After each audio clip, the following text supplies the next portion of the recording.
पाया हूं अल्पसंख्यकों का जो आंदोलन रहा है या अल्पसंख्यकों की जो भी उनकी दिक्कत रही, खासकर मुसलमानों की बात कर रहा हूं मैं, और किसी की नहीं। अल्पसंख्यक में अगर सीधा सीधा कहो दिक्कत जिसके सामने है वो मुसलमान ही है। सो मुसलमानों की जो बात मैं कर रहा हूं, मुसलमानों की सबसे बड़ी दिक्कत यह है कि उनका अपना कोई नेता नहीं है और कोई और नेता हो उसे वो मानने को तैयार नहीं है, उसके साथ चलने को तैयार नहीं है। एक और बड़ी मुसीबत है, मुस्लिम समाज ने जो उसका वोट देने का पैटर्न अब हो गया है कि बीजेपी को जो हराएगा उसके साथ चले जाएंगे बिना कहे, अपनी इज्जत को मिट्टी में मिला लिया उन्होंने। कोई उनकी कदर नहीं करता। हर किसी को मालूम है कि अगर आपकी ताकत बढ़ेगी तो मुसलमान अपने आप ही आपके साथ में आ जाएगा। तो जब उसको मालूम है तो अपने आप जो आ रहा है उसकी कदर कौन करेगा, उसकी इज्जत कौन करेगा, क्यों करेगा?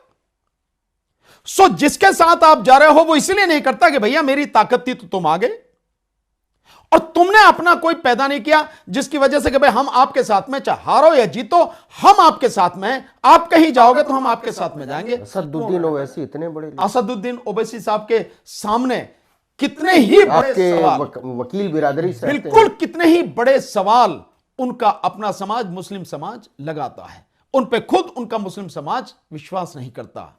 और स्थिति जो आप देख रहे हैं लगातार, उसमें स्थिति यह हो गई है, अगर असदुद्दीन ओवैसी साहब तेलंगाना में बहुत छोटे से हिस्से में जो हैदराबाद के आसपास का इलाका है उसमें सिमट कर रह जाए, बीजेपी 8 विधानसभा सीटें जीत जाए और वो मात्र 7 जीते, तो सवाल बड़े गंभीर उनके सामने खड़े हो जाते हैं। सो उनको नेता मानने के लिए मुस्लिम समाज तैयार नहीं है। और मुस्लिम समाज बजाय इसके, होना यह चाहिए मुस्लिम समाज को एक नेता चुन के उसके साथ में खड़े होना चाहिए कि हम बीजेपी को तो निश्चित रूप से हराना चाहते हैं, उसके खिलाफ तो वोट देंगे, लेकिन जिताने के लिए हम इसको देंगे। ऐसा नहीं है कि जो हराने वाला हो बीजेपी को उसको दे देंगे। जिस दिन ये करने लगेंगे उस दिन उनकी कद्र हो जाएगी। और एक चीज आपके माध्यम से कर रहा हूं, मुस्लिम समाज के साथ हम पूरी ईमानदारी के साथ, पूरी ताकत के साथ सीए एनआरसी से लेकर अब तक खड़े रहे हैं।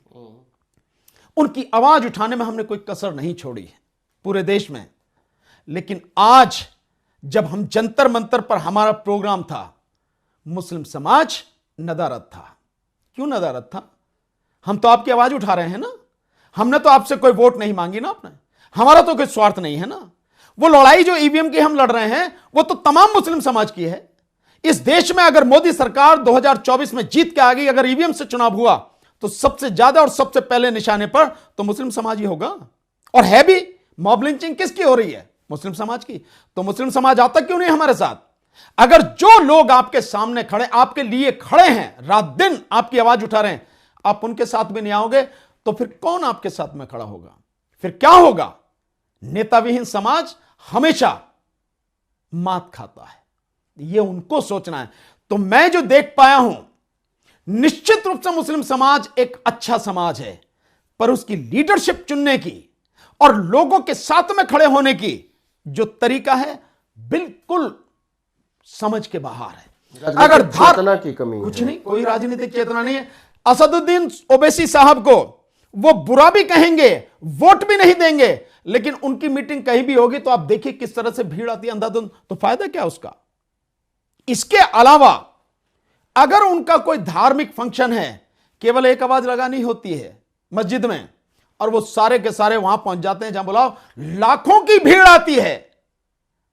धर्म आपका है, आप अपने घर में भी उसको अपना सकते हैं। आप जा रहे हैं धार्मिक अपने प्रदर्शन में, जाइए, बहुत अच्छी बात है, लेकिन क्या राजनीति के बिना आपका धर्म सुरक्षित रह जाएगा?